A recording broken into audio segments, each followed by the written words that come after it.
Hey, it's you again. What brings you to my office? You're lost. Again? Alright. Well, uh, I don't get off work for another 10 minutes, so you might just have to stay here unless you want to find another ride. Alright. There's a couch over there on that wall. You can sit there. Um, Not much to really do, but yeah, you can use your phone. Just make sure that you have your earbuds in.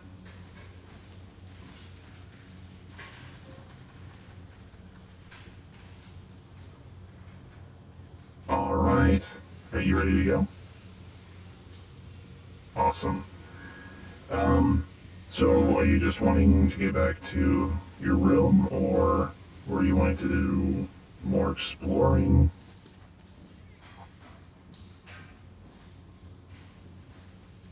I mean, we can go outside. It's really nice. I know it's about midnight, but it's really nice, clear sky.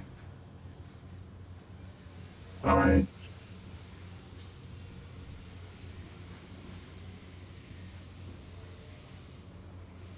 See, we're so far out in the desert that there's no pollution from the lights, so you can see all the stars in the sky. Oh, hey, look, there's Orion. It's one of my favorite constellations that humans have. Why? I like the fact that humans create things that make them feel protected. So, a giant gladiator in the sky is kind of a cool thought.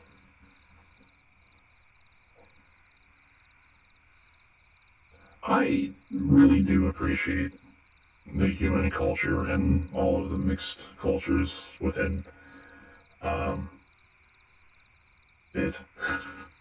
But there are certain things that I don't agree with.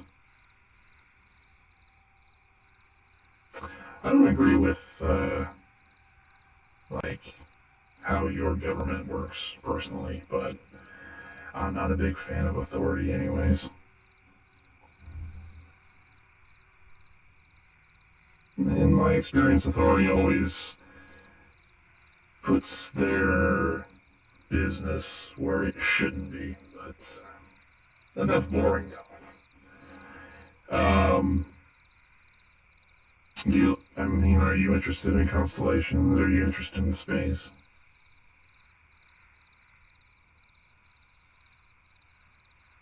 Well, there's a lot to learn about space.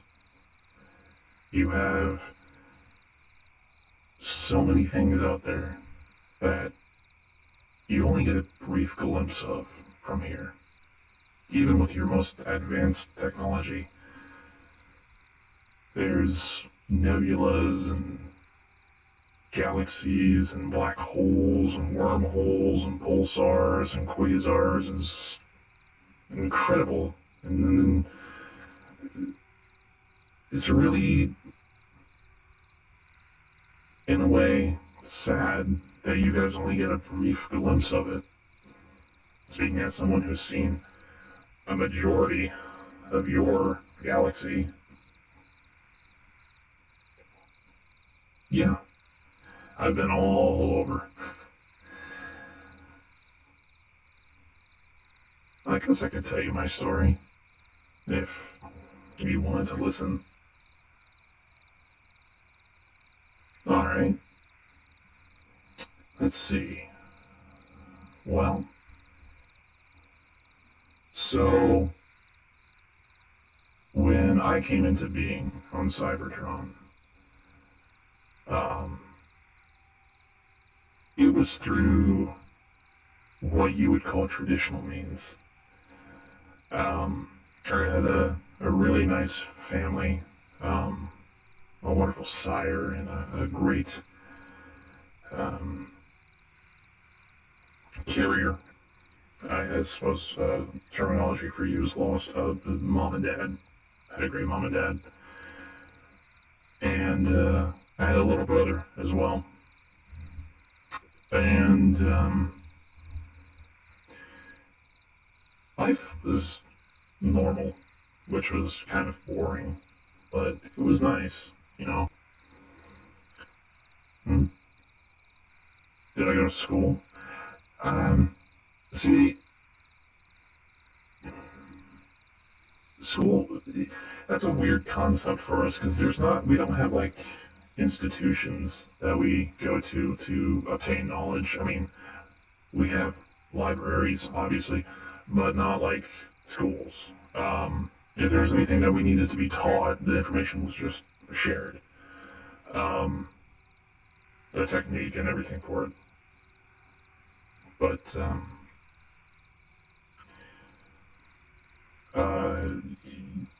yeah, life was, it was interesting, growing up.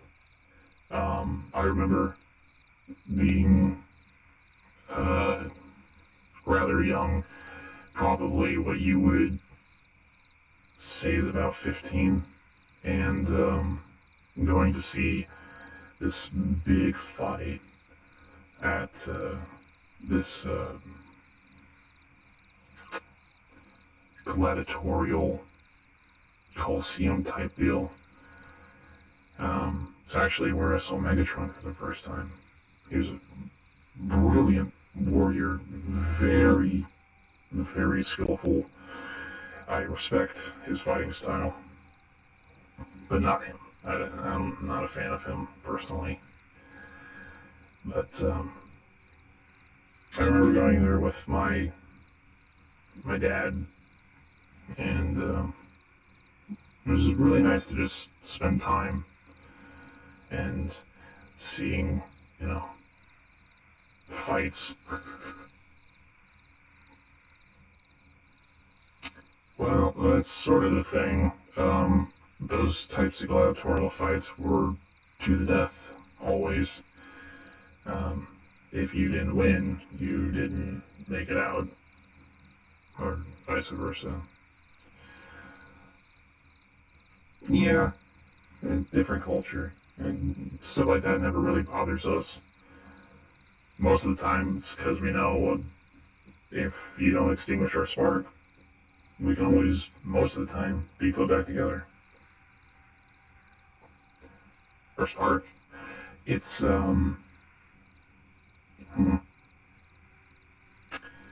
I don't exactly know how to translate that anatomy.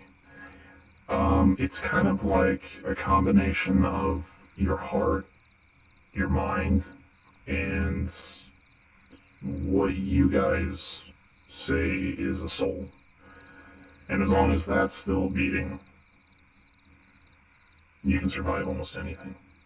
We actually even have technology that will keep sparks going even when they're not being housed properly. It's a little gruesome. Won't go into it. But, yeah. But yeah, that was life. As I got older and tensions with our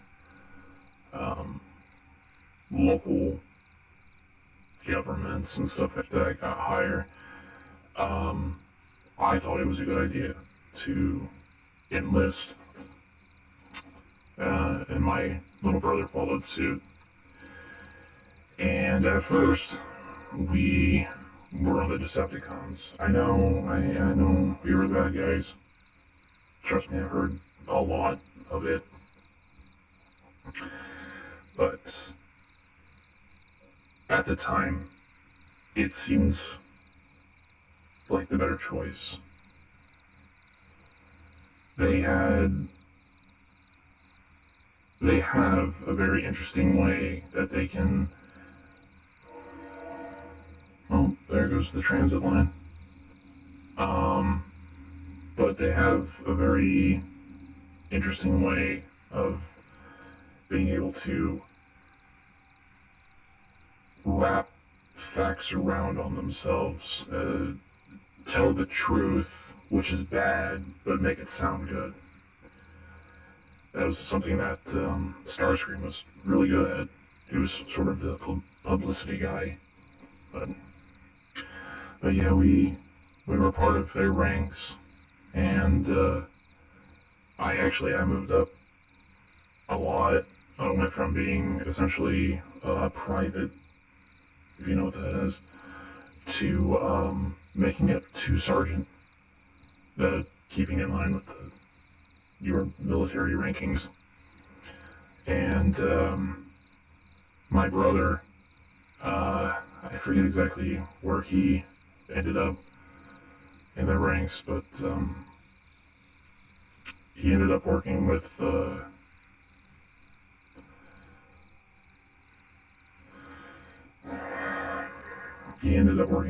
Shockwave and Soundwave as well.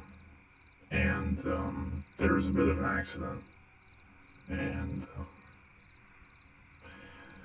it was around that time when I decided that I didn't want to be part of that group anymore.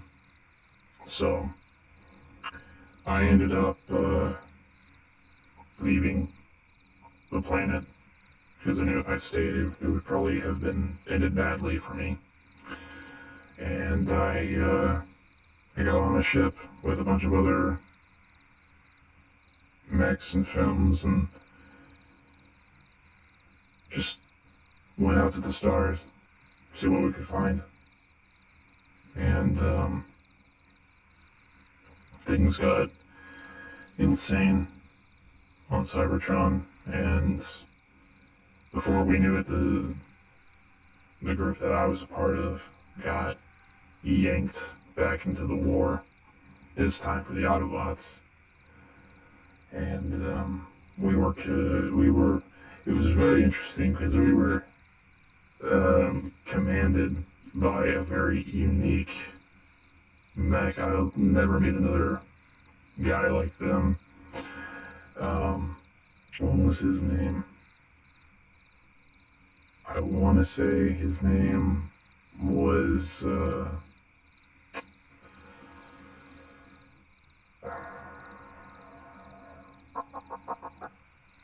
Magnus, I think, Ultra Magnus.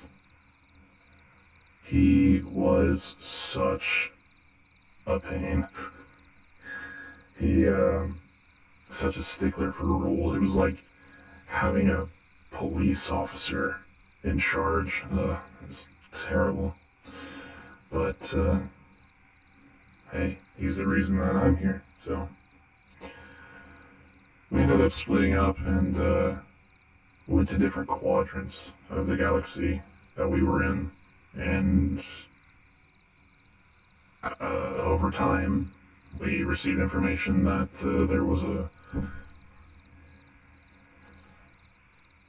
group of Autobots that had taken refuge on Earth, and we were instructed to come here. So far, I'm the only one of the group to have made it. I'm sure all of the other ones are fine. They're resourceful. But yeah, I got here years ago. And one of the very first things that we had to do was we had to learn to adapt. Because this planet is primitive. And I am sorry to say that. It is extremely primitive, even for the best that you guys have. And it was even more so back then. So we had to use our stealthing technology to assimilate. We went into hiding. We've been around for a long time. I remember my first, we call them alt forms. My first alt form, first vehicle, was a 1957 Ford, I believe it was. prior to that, I just sort of ducked and dodged as much as I could. My T-cog was a little messed up before then. It's a mechanism that we have that lets us transform. Without it, we're kind of stuck like this. Poor design, in my opinion. But yeah, so what all have I been? Oh gosh, I was a '57 Ford. I was a what was I after that? I was a GTO. I was a Camaro for a little bit. That was fun. Oh, Camaros are so fast. And then I went back to being a truck. I really like mini trucks. You guys design trucks really well. And I forget exactly what that was. I might have been a Silverado. I think I was a Silverado. Yeah, 89 Silverado. And then I was...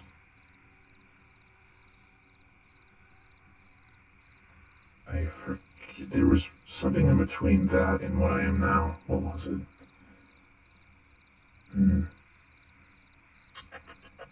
I forget. But now I'm a Hummer. Courtesy of the U.S. military. They actually chose a really good one, in my opinion. Oh, yeah. Yeah, we're not going to go out of our way to get a disguise that's going to limit us. Unless we're really in need of one. I mean, why do you think Bumblebee is not a Volkswagen Bug anymore? Yeah, he was a long time ago. I mean, he pulled it off, but that is not something I would do to myself. No, thank you too, Krant. What does it feel like to transform? Oh, that's a tough question.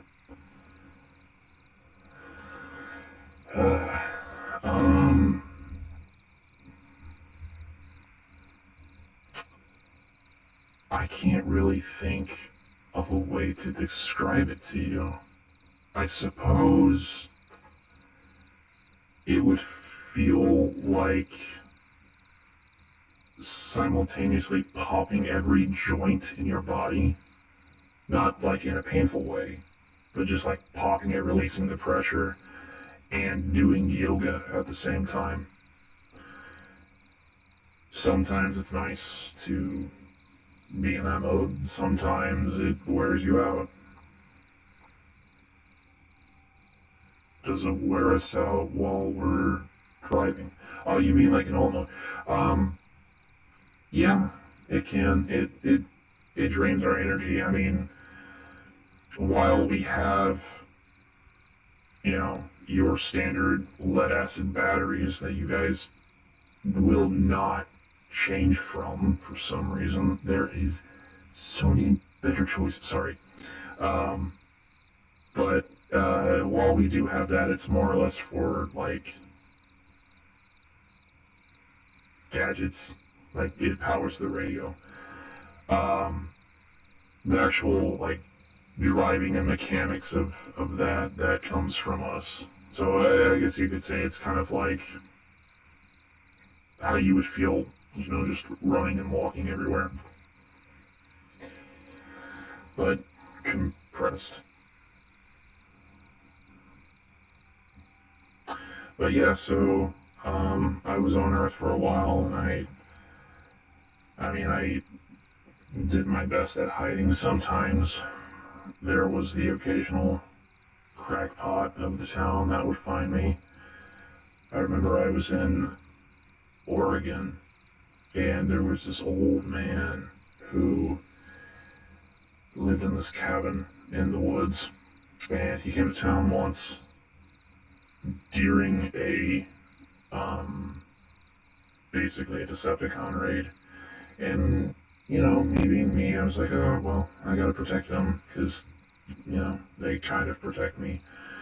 The humans, not the Decepticons.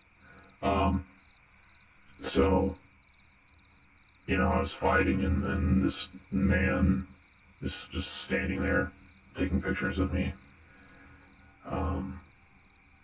I took everything in my power not to just, accidentally knock him out. But, I wouldn't do that, that's mean. What happened to the pictures? I think they were confiscated by the government. I don't know. They just kind of don't exist anymore. And then, in 2005, I think it was, Bumblebee actually sent out a beacon, and I followed it here and teamed up with him, and we've sort of been, gaining members ever since then. Yeah, I like it. I mean, I see everyone here as a pseudo family, anyways. It's just I wish I knew them under different situations. It's like seeing family members at a funeral. It's like, it's nice to see everyone, but it's kind of messed up.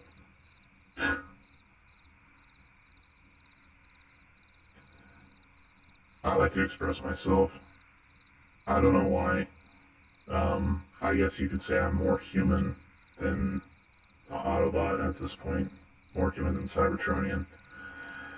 You guys have a beautiful communication architecture.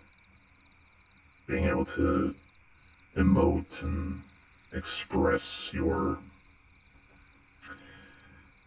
intentions through simple words. It's really quite astounding from my perspective, anyways.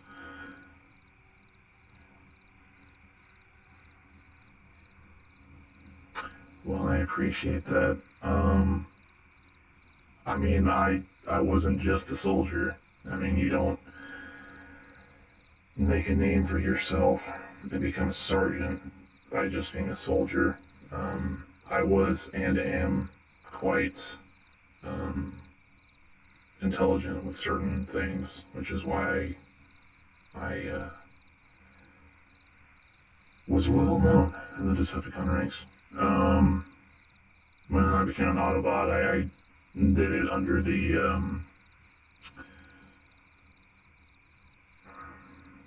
what's the word I'm looking for? The understanding that under normal circumstances I won't be anything more than a communications officer.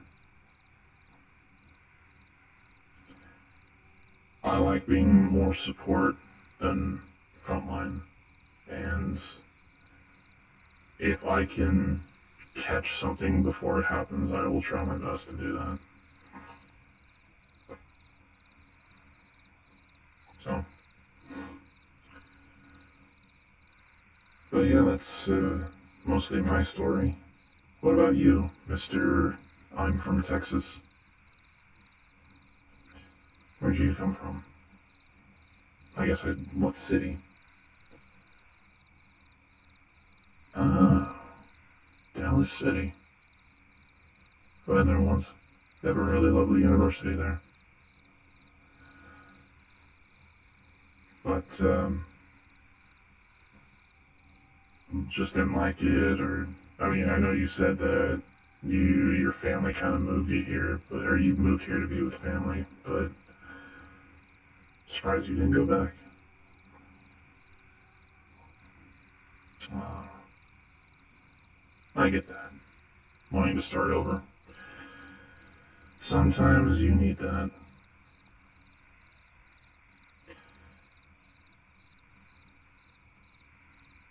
Well, yeah, kinda. Becoming an Autobot, you kind of have to start over. a lot of culture shock involved with that one, to be honest. Not so straight. I mean, it's amazingly laid back compared, and I appreciate that. I feel like I'm treated as an equal here, as opposed to just another number.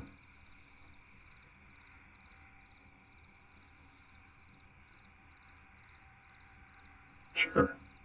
You can ask me absolutely anything.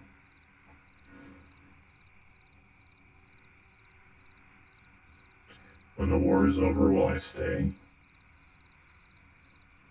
That's a good question. I don't know.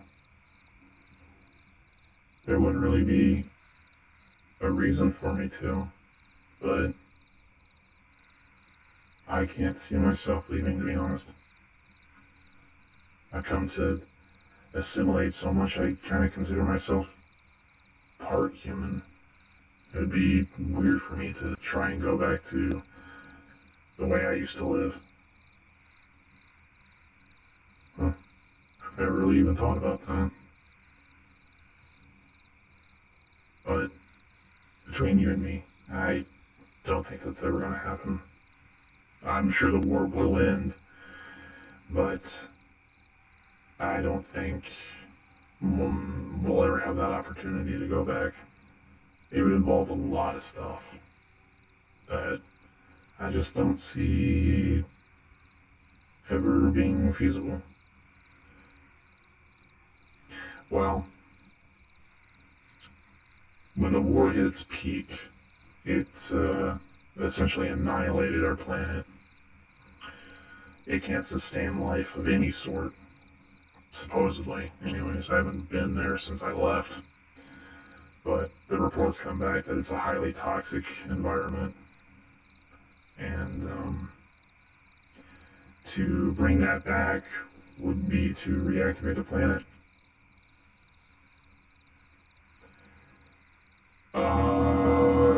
It's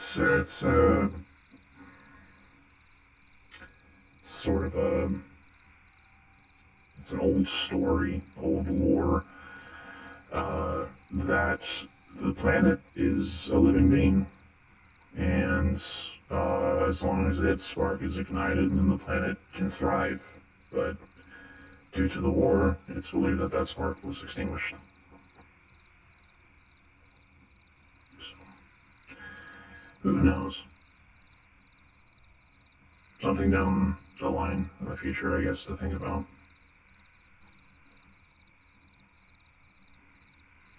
Yeah, go ahead. My favorite human things. What do you mean, like favorite music, favorite movies? Oh, okay. Well, from what I've been able to experience, I mean, I don't think any movie theater would allow me to come in, but from what I've experienced, I guess my favorite Earth song, that's a toughie. I do tend to prefer the 1980s best music, and just all around like better culture in my opinion. Not not saying that today's culture isn't great, but it seemed like it was more fun back then. But yeah, I do like the 80s. So I guess, that being said, my favorite song, I think it's called Is This Love by Survivor, I want to say is the name of the band. It's for movie. I've only ever gotten to see a handful of them, but I kind of like Inception with, what's his name? Leonardo. Yeah. I just makes you think. I mean, I was able to guess pretty much everything from the beginning, but it was a good movie. Lots of great action. I got to see that one night when the kids were here. Um, favorite band though. I like Linkin Park and Green Day and Metallica. I like music like that. I like alternative. um, actually, don't tell anyone, but sometimes when I'm working really late, I'll have it playing in the background. I can multitask like nobody's business.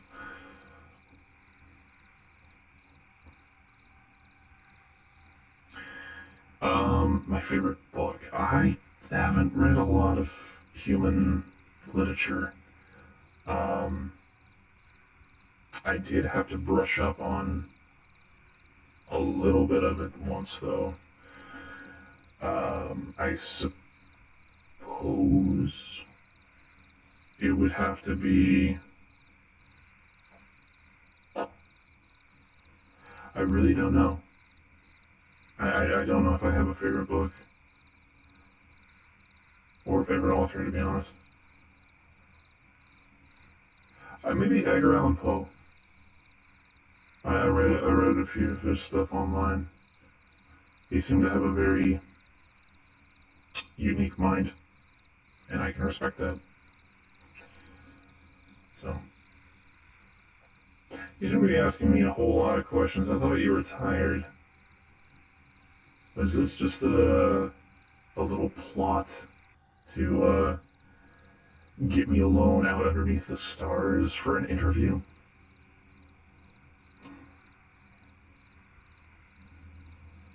Well, thank you. I think you're nice too. It's nice to have someone to talk to.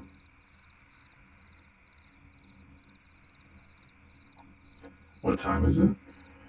It is, oh wow, it is 1 o'clock in the morning. We have spent an hour out here. You should probably get to bed because you have to be up in 7 hours. Me? I've already recharged. I'm good for a few days. Are you sure that you know how to get back, or do you need me to escort you? Oh, I mean, if you wanted me to, I could.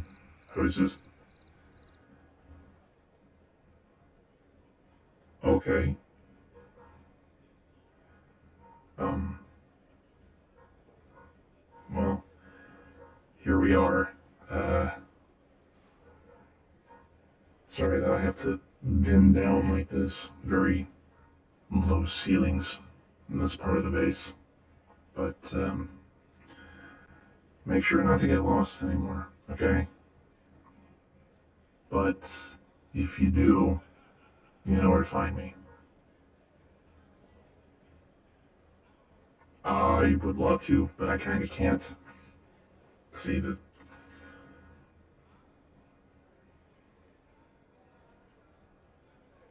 Why don't we have disguises that make us look like humans? That's a good question. I don't know. That's a good idea, though. Maybe I could throw something together with one of our researchers.